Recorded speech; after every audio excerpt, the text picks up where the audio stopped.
Let's go ahead and mount the front fender to your Suzuki 1500. It's really pretty simple process. There's just a couple of things you need to watch. First of all, when we drill these, we always make the front just a little bit shorter than the back. So put your short end to the front.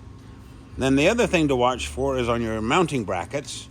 And yours will be black. I just always do these bare metal so you can see them in the picture better.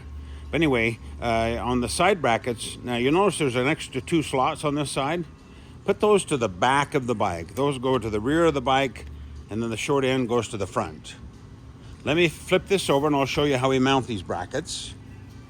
Okay, we've got the reinforcement straps go against the fender. And then we've got the fender brackets go on top of those brackets.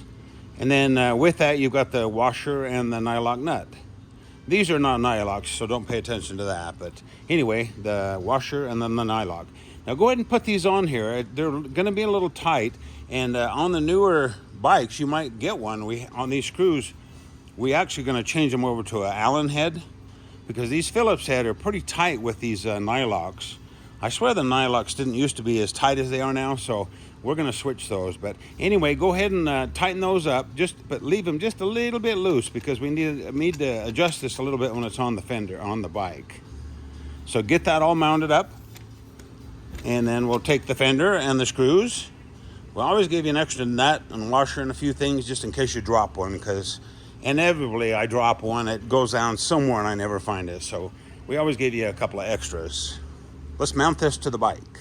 I've mounted the fender on the bike using the Allen screws and the black nylock nuts on the back. Now I left everything a little bit loose, and then what I did is I pushed down on the fender as I tightened these, the brackets down, bottom screws. And then luckily when I tightened these, the fender pretty much centered itself. Sometimes you have to kind of play with it a little bit, have maybe somebody hold it to one side or the other. When we drill these, we're really careful to make sure we drill them correctly, but sometimes there's a little bit of variation. So play with that fender, because you want it centered on the tire. You don't want it tipped to one side or the other. And then go ahead and tighten these up. You can use a 7/16 wrench on the bottom with your Phillips screwdriver on the top. Make sure you got a good Phillips screwdriver, and then eventually, like I say, we'll have the socket heads. And then after you get this all snugged up, don't forget there's some little brackets on the back, brake hose brackets. We include the screws, screw and a nylock nut. So screw that through with a nylock nut on the back side, and that way it'll hold this brake hose bracket back there for you. Once you get all that done, double check everything, and that fender looks really cool on there.